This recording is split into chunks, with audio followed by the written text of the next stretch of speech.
Hey there, my name is Timothy Roberts, and in this video we're going to talk about the truth about cymbal volume.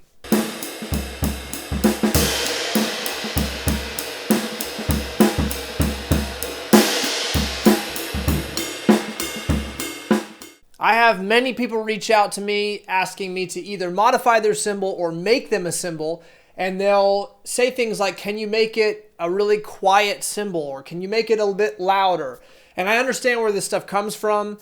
Cymbals in general are very loud instruments, obviously, but within that there is a spectrum of how these cymbals are perceived, and that's what I would like to discuss today in relation to the term volume that we like to throw around. To demonstrate this, I'm going to take two cymbals that I just finished making. They are nearly identical in the shape, the bell size, the hammering, the lathing. The only difference is the weight. And we're going to use this difference to discuss cymbal volume and some things that you might want to think about if this topic intrigues you at all. All right, so here is one of these cymbals. Both of these are 22 inches, and this right here is the thinner one. It weighs 2210 grams, and the heavier one is 2525 grams. So there is about 300 grams difference in both of these cymbals, almost exactly 300 grams difference. And let's listen to them played side by side and then talk about what we're hearing.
Okay, so the one on the left was the heavier one, and the one on the right was the lighter weight one. Now, the thinner weight is going to equal a lower pitch, but it is also going to equal more spread, more wash, more overall sound coming off of the cymbal.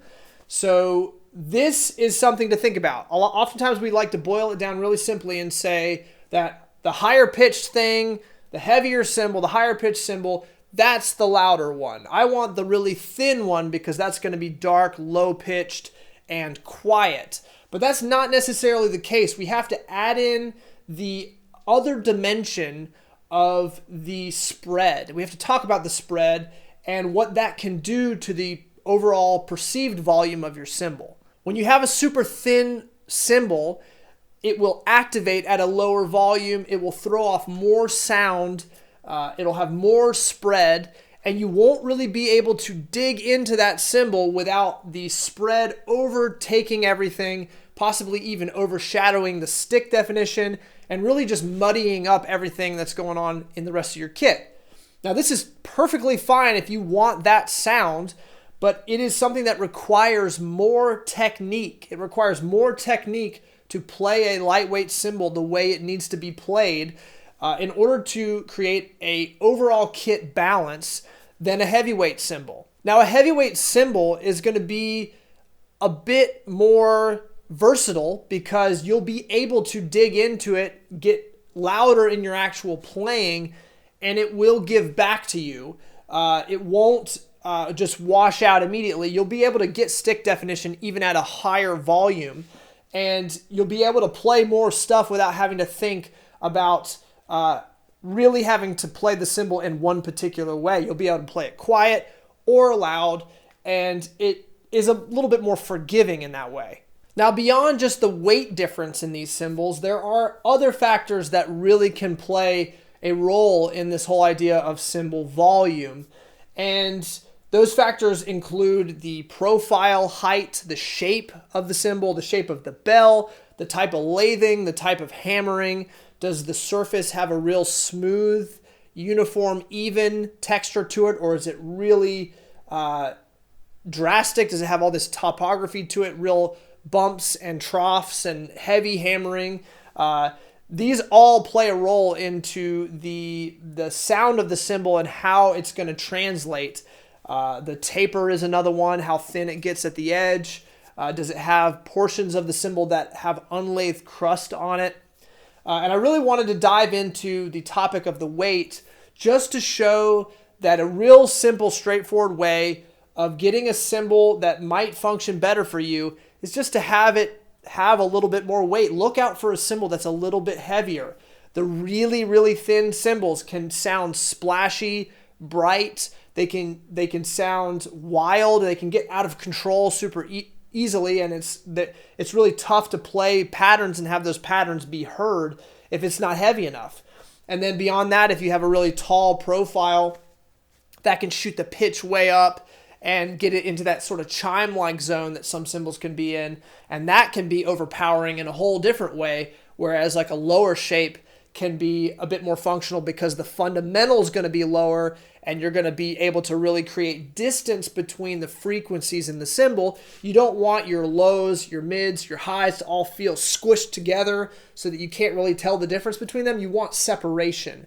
So I like to call that high fidelity sound. It's like the difference between watching a grainy video and watching a 4K video. It's like you can see all of the detail, you can see the darks, the mids, the highs, you really see dimension and depth to the sound, to the video, but that translates over into sound as well. We want to be able to hear the highs, the sparkly high end, the low fundamental, and the mids that create these warm overtones, these complex overtones, or these clean overtones. Really, there's no wrong answer with this kind of stuff, but it is so complex and there's so much to it that it can be hard to get your mind wrapped around. Obviously, there is an element that the heavier, brighter, pingier sounds can be just super loud and aggressive, and the real thin things can just feel dark and warm and be perceived as lower pitch. So obviously at the extremes,